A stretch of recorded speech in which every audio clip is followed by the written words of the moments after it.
本节目由津津乐道制作播出。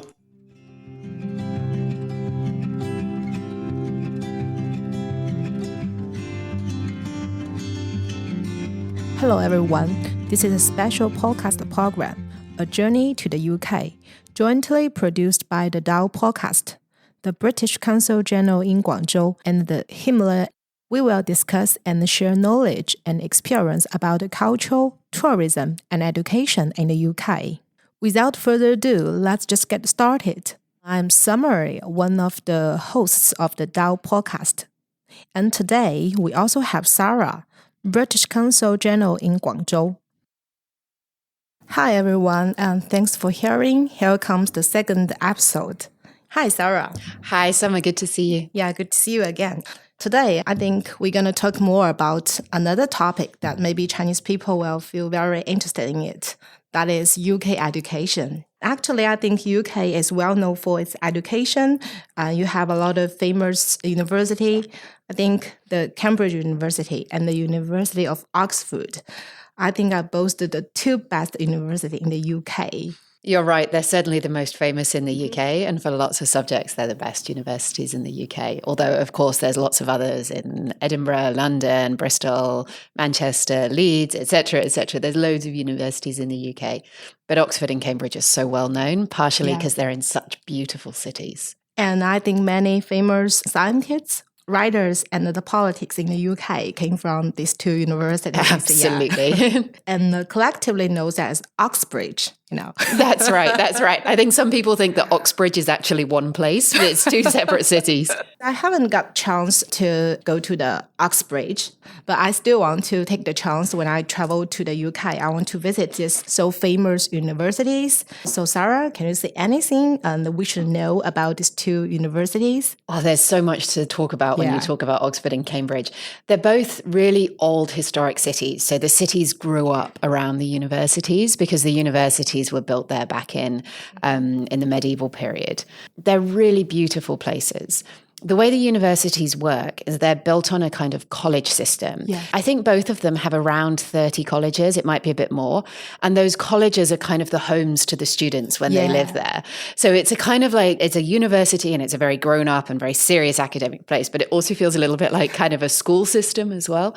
So when you go to the cities, each college has its own collection of buildings where students live, where they have their classes, where the professors live. All of them, or most of them, have really grand dining halls. They're amazing. But the good thing about the fact that these colleges were mostly built so long ago is that they're very compact, and it's really easy when you go to either city to walk around and get a sense of the colleges, just get a map and kind of walk the streets and see what's happening. And lots of the colleges will let you go in and have a look around, particularly if you go during the school holidays. Great. Do you know Xu Zhimo? Is this a poet that went to Cambridge?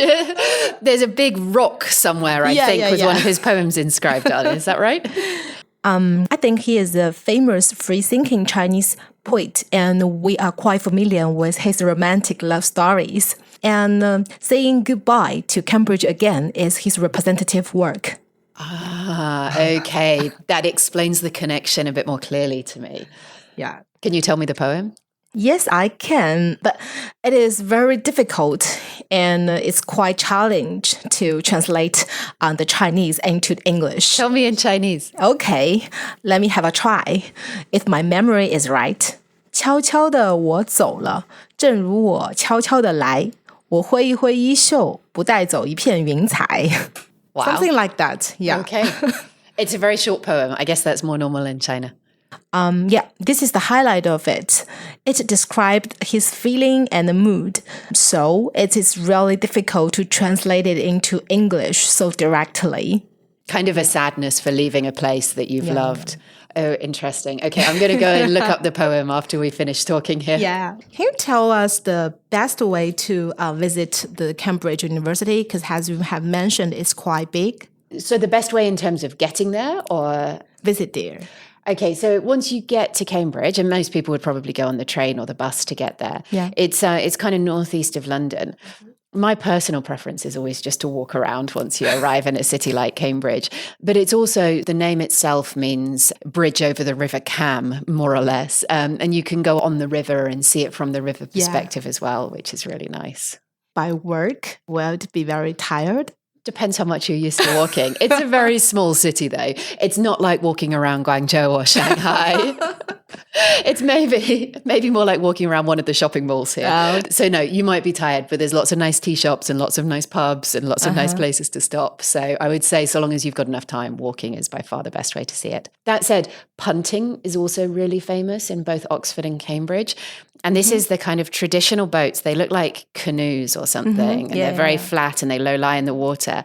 And you push them along with a big stick. It's actually really quite difficult to do. And you can rent boats sometimes, either to push yourself or you can get somebody to do it for you. But it's a really nice way to see the city because it's very quiet and peaceful. Yeah. I think this way you mentioned is very easy for us to appreciate the beauty of the Cambridge University just over the Jianhe River. And I think there's a lot of bridge, quite famous, like the mathematics bridge and the Psy bridge. Yes, I'd forgotten that. You're right. I remember seeing them when I was there. When you take the boat, somebody will tell you the story of the colleges. And the story of the bridge, I think is quite interesting. Yeah, I think that's right. And because there's so many brilliant people going to university there over so many hundreds of years, you've got lots of kind of firsts. I can't remember the story about the mathematics bridge, but I remember being really struck by it when I heard it. Sarah recommended that we can just walk around to have a visit. But if you want to take a boat, I think maybe 15 minutes in return. That sounds about right. And by the way, any admission ticket for the Cambridge University? Well, that's a good question. So with both Oxford and Cambridge, you can't buy a ticket to go into the university because it almost doesn't exist as a university. The colleges have their own individual policies. Some of the colleges will let you go in and look around for free. Some of them might charge you a price on the door. Some of them won't let you go in at all during the term time especially, which is why it's quite good to go at summer or during the Christmas holidays when there's no students there, because then you can tend to be able to go into more of the colleges and see more. That said, it's kind of fun when you see the students wandering around as well. So there's advantages to both ways. Some colleges will charge a little bit to go inside. So if we want to visit there, maybe it is wise for us to check the website and for the different college and choose the one that you want to visit and pay attention to the operation time and the ticket. Yeah, I think that's definitely smart, especially if there's somewhere in particular you want to see. If you want to go to the place where Harry Potter was filmed or something, then definitely check out in advance because there will be times when it's not open. Sarah has mentioned the filming place of Harry Potter. Can you just give us some guide how to visit there? I don't have the details to hand, and I have to admit I haven't been to see the sites where it's filmed. Harry Potter was filmed in Oxford rather than Cambridge, which is actually very easy to get to from London, so easy to get to Oxford. I think it was filmed in Christchurch College, which is one of Oxford's most famous colleges, very easy to get to from the train station, even if you're walking. But you'd have to check out the website to see opening times, and I suspect they do charge admission because I think since the film was made, it's become a lot more popular as a tourist destination. Popular, Many Chinese people will definitely go there. That's great that it's so popular here. Then talking about studying in the UK, I think many Chinese people just want to study in the UK. And I also had a plan before, However, due to some reason, my UK education was pending, but I have really do a lot of homework and I think I will go there later. And Sarah, what is the situation of the study in the UK? Can you give us a general introduction? Sure, I'll do my best. It's a big question again. We're really proud that so many people from all around the world want to come and study in UK universities. And that's one of the best things about studying in the UK is that the student body is so diverse and there will be lots of students in almost every university from China and from all over the world. So the system in the UK is the majority of undergraduate degrees are for 3 years. And that is, they tend to be quite structured, quite clearly led by the university. A master's degree, whether it's in sciences or arts, is 1 year. And then a PhD is normally 3 or 4 years. Now, of course, you can have master's degrees that you do over 2 years, PhDs that you do over 7 years, undergraduate degrees that take 4 years, particularly if there's an exchange program or something like that. So slightly shorter in length, a lot of degrees in other countries. And they tend to be quite focused on independent study, particularly masters and PhD. So you need to have quite a clear idea of what you want to get out of it. And then you can go and you can really get that out of it and you'll have access to these amazing university resources. There are taught master's degrees as well, a lot of them. But even with those, it's really good to go with an idea of what you're trying to achieve, and then you'll come out of it feeling enriched. The one disadvantage of doing a shorter degree is that you don't have the time to kind of settle in and consider for a long time what you're going to write your dissertation about and how it's going to feel. You've got to be quite ready to get going straight away. What are the advantages of studying in the UK? So one of the advantages, as I mentioned, is that the degree length is shorter. So if you're taking time out of your career, then it's a lot easier. As I said, the diversity of the student body in the UK and the ability of UK universities to attract the best academics from around the world is really an amazing asset. And it's really great when you're studying a master's degree and you're in a class with 20 or 30 people from 15 or 20 different countries. You become so much more enriched by that kind of environment, in my opinion. I think other than that, you get to live in the UK. We were talking earlier about tourism and all of the great things to see in the UK. And I think for me, people who want to go and study in the UK often want to have that kind of wider, enriching experience of living in a different country, getting to explore a different history and culture. And the UK is very accessible and welcoming of international students, whether you're in a really big city or a small campus university somewhere out in the countryside. People tend to find that they're very welcome. People are really willing to help them to settle in and to make the most of their time there. Great. And I can add one more thing, because for me, I also think the fees are quite reasonable and quite affordable and cost-effective for me, compared to the fees in China, I think. That's really interesting to hear. I think it depends so much on the country you're in. People in other countries have complained to me that the UK can feel expensive, but it's all relative and they are very good value for money. Could I ask some specific question, like, can you help to introduce the policy of studying in the UK now? The policy? Yeah, maybe the basic conditions or any additional items. So the kinds of requirements that you would need to go to university in the UK. So generally speaking, the key thing the UK government wants to know to give you a visa to study in the UK is whether a university has accepted your application. And if you have a place at a university and you have the funds to pay for it, then generally speaking, the visa process is quite straightforward. To get a place at a university, you need to be able to show your academic qualifications. So depending on what kind of system you've been through in China or elsewhere, you would need to show that you had reached a certain academic standard.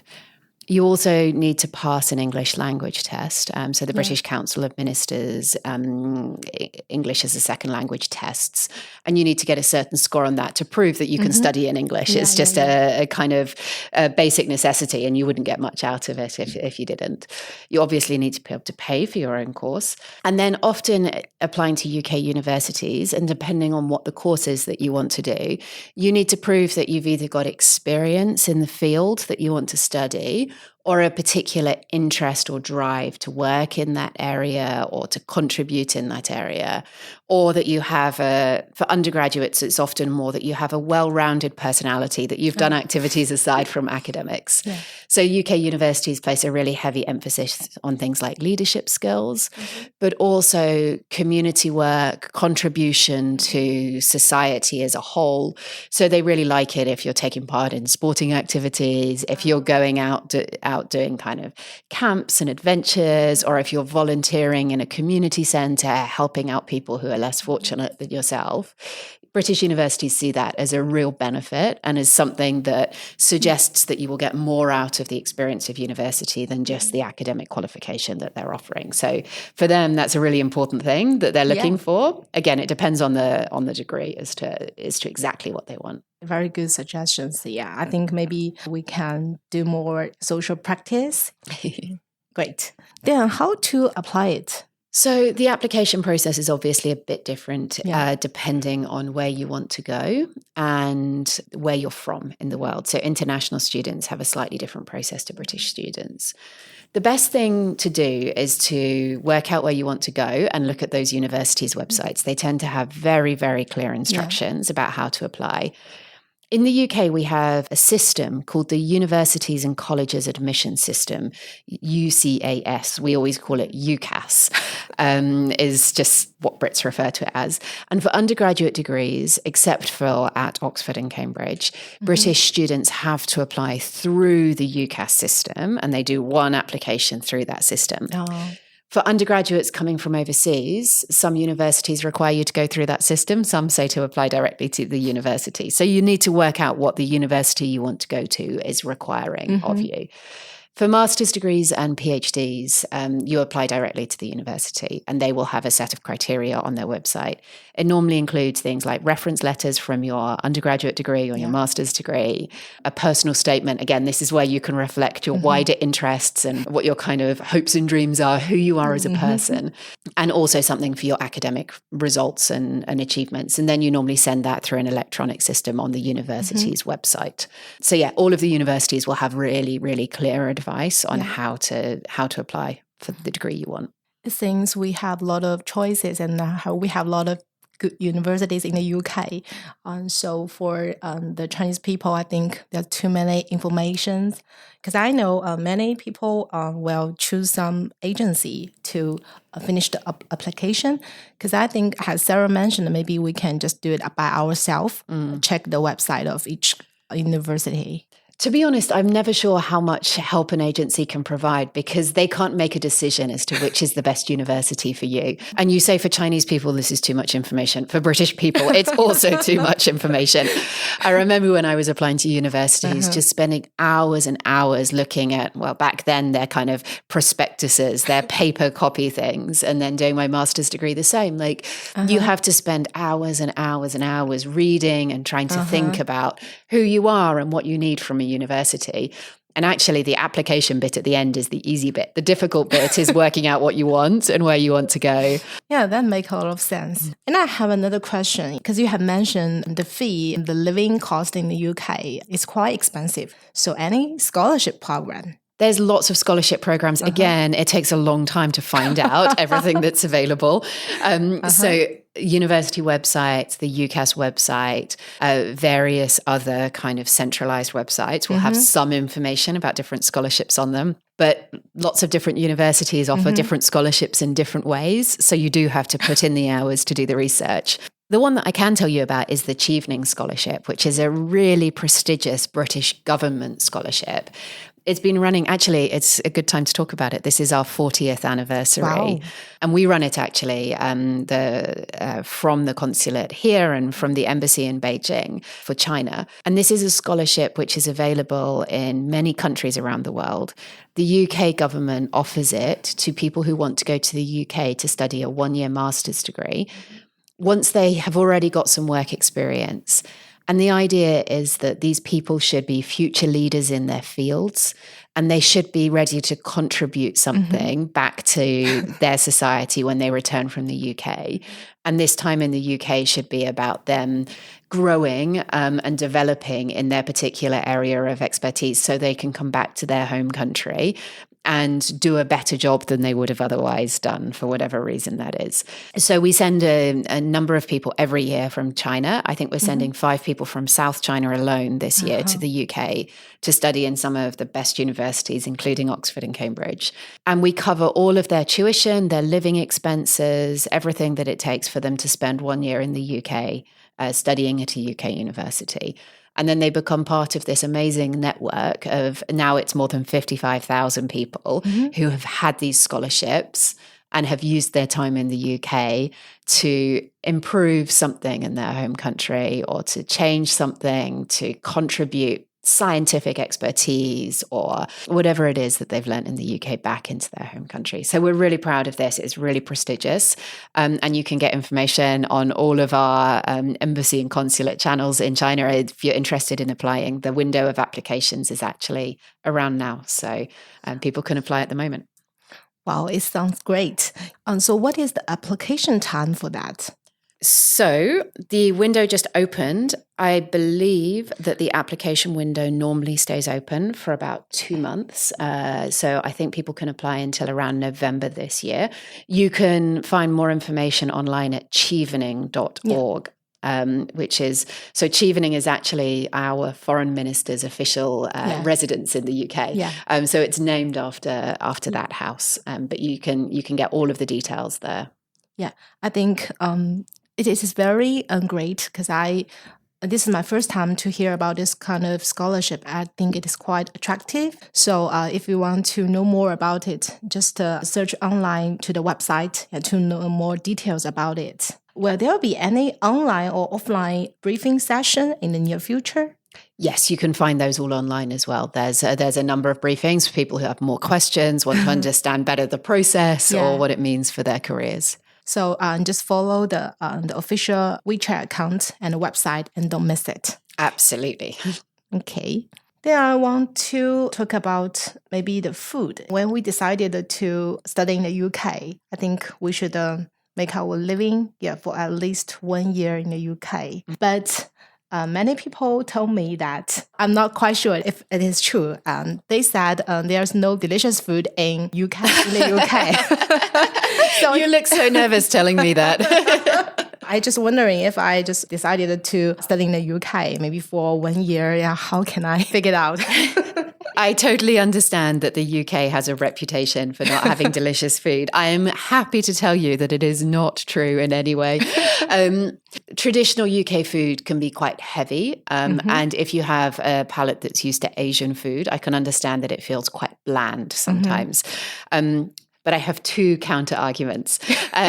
So first, the UK is one of the most multicultural countries in the world.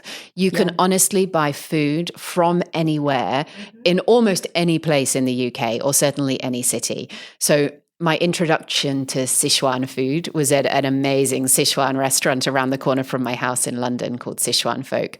My favorite Vietnamese food is in East London at a place called Cafe East. You can get Lebanese, Moroccan, Thai, Ethiopian, South Africa. You can get food from anywhere in the world so many in choices. the UK. So many choices. Okay. This is the problem.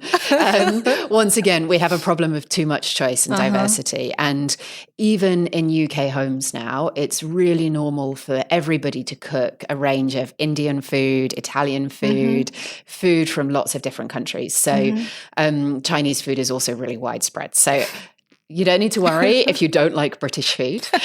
There is lots of other food, but British food is also really delicious. And there's been a wave of really innovative chefs in the last couple of decades who have really transformed British food to make it modern and light and delicious. And they often focus on sustainability and using local ingredients, like amazing fresh seafood. I mean, everybody's heard of fish and chips, right? Yeah.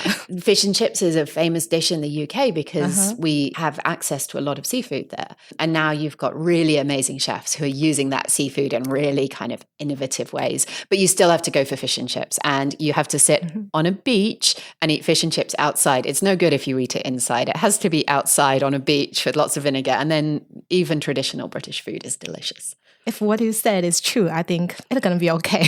It's definitely going to be okay, I promise. Before you go, come to me and I will give you a whole list of recommendations, and I promise you won't get through them all because there's too much choice.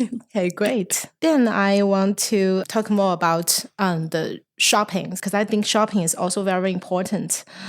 So Sarah, do you have any recommendation of the souvenirs in the UK? Oh, it's a good question. I mean, talking about food, I would have mostly food and drink on my list of souvenirs. Buy some fudge. So it's a very sweet made with basically cream and sugar and melted down into a block. It's quite intense, but it's something that's very common down in Devon and Cornwall, so southwest England.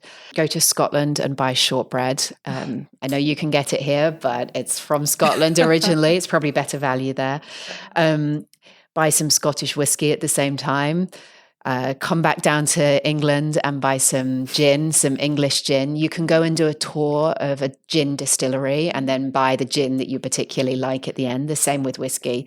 Or you can go to Birmingham and do a tour of the original Cadbury factory in Bourneville, which is just amazing. And you go to this little town, and if the wind is, I have a friend who lives there, if the wind is in the right direction, you can smell the chocolate in the air, and you can go around the factory, and particularly if you've got kids, it's a really amazing place to go. That's all the souvenirs you recommended? That's all the food and drink ones. Although, I mean, I would say it really depends what people are interested in, of course. So there's some really big famous department stores in the UK as well, which are great places to get souvenirs. So Fortnum and Mason or Harrods or going to Carnaby Street into the Liberty shop there. And you can buy, you know, beautiful teacups and tea sets, really nice souvenirs. You could go to the toy store Hamleys and buy very traditional British toys or Harry Potter merchandise, if that's your thing. You know, of course, everybody buys little miniature London Eyes or Big Bens or Buckingham Palaces, all of that kind of stuff. In Scotland, you can buy tartan or Scottish cashmere. And there's lots of, these days in the UK, lots of much smaller kind of handcrafted high-end things like pottery and jewellery and things like that. So I come from the South Coast originally. And I remember as a kid, we used to go to visit the local pottery maker there. And it's quite famous. It's called Poole Pottery. And they make these very beautiful, very kind of boldly painted vases and plates and bowls and things. So those are really good gifts as well. Because I also received jelly cat, very lovely and cute ones. Yeah, I love it. My friends just sent it to me. They are super cute. My kids have a couple of them as well. Hamley's Toy Store is a good place to stock up on those. And you have mentioned some tea. I have also received a lot of tea from my friends. Do you have any favorite that you think we shouldn't miss it? Because there are too many choices. There are a lot of choices. So my personal favorite is Earl Grey tea, which is a very traditional kind of British afternoon tea. Yeah. That would be my recommendation. You can drink it with or without milk. You can put a slice of lemon in it if you like it a little bit sour, but that's my favorite. Sounds great. I think we can remember all the recommendations from Sarah. Yeah, maybe next time, just bye. Well, I want to hear if people have taken them and what they think. Okay. Do we have some top things you think we should do in the UK? So I would say start by exploring a big city. Most people will go to London, and that's great, and it's an amazing city, but try and go somewhere else, whether it's Bath, which is, you know, beautiful, historic, or Liverpool to go to much more cutting-edge museums, or to Edinburgh to see the castle. Go to a couple of big cities in the UK because they're very different, and they have so much history. Second, I would say go to a sports event of some kind if you can. You can go to a local football match that's just being played in a park, or you can go to Wimbledon or to the British Grand Prix or to Royal Ascot. There's loads of stuff available, but the atmosphere is really distinctive. And particularly in the summer, they tend to be a real celebration of Britishness. Third, because everybody knows that it's an important part of the UK, you need to do something related to the royal family. So if you're in London, you can just go to Buckingham Palace, right? But also Windsor Castle. There's lots of kind of houses and palaces and castles which have got royal connections. So it doesn't have to be going to Buckingham Palace in order to feel like you've seen something about the royal family. I should say London also has a lot of very big green spaces, but it's got 5 royal parks, which are public parks, which have a kind of royal designation. And so, you know, Buckingham Palace is in between 2 of them, and St James's Palace is next to one, and Kensington Palace is in one of them. So you can go to the parks and explore and just kind of catch a glimpse of the palaces, and it feels a little bit like you're walking around their grounds, even though they're public parks. It's very fit for city work. Yeah, it's a lovely break sometimes from daily life to go into the parks. I would say try and experience some traditional British kind of food and culture. I'd say afternoon tea, somewhere really beautiful and traditional. Go to a pub, have a beer and a pie, order the pie, traditional kind of pub lunch, and then go and eat fish and chips on the beach somewhere. Great. There's a lot of eating involved. And then other than that, explore the entire world's food because it's right at your fingertips. Visit at least one castle or palace or stately home. I mentioned about National Trust and English Heritage. They're really good places to go to just get a list of most of what's available in the UK. Yeah, go shopping. Definitely.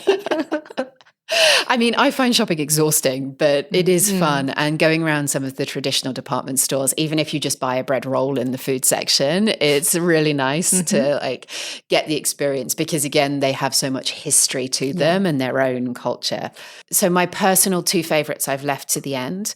I don't know how common it is for Chinese tourists, but I would say go to see a play or a musical show or a ballet. And you can go in London, and there's loads in London, and you can get half-price tickets if you go to Leicester Square and go to the ticket booth. But also in other cities, all cities, like big-size cities, but also some quite small cities in the UK will have a theatre and they will have a programme that's on, and you might have fewer choices, but actually you'll see some amazing theatre. And it's a really brilliant way to spend an evening. Or go to the opera. There's loads of different options depending on what you like. And then finally, I would say go hiking. Unless you've spent time in the UK countryside, you don't really know what the UK is like. So my husband's American. And he says that the thing that is the weirdest thing about the UK is that the normal way to have a nice Saturday afternoon is to go for a walk. And when we say, honestly, and this is really common, even in the big cities, people will go to the countryside to go for a walk. And it might be 2 miles, it might be 10 miles, but you'll go for a walk along a river or along the beach.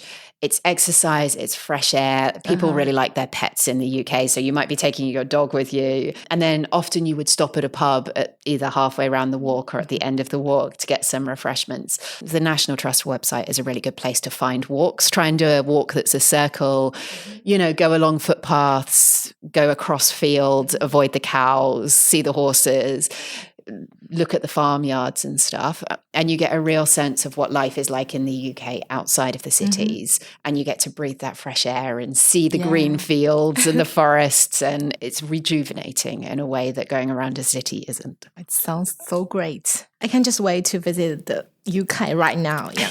But how to get a visa to visit UK?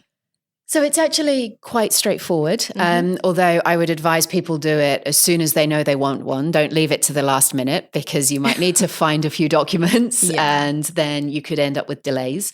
So you can go to our website and work out what documents you need. You then submit an application, which costs £100 to do.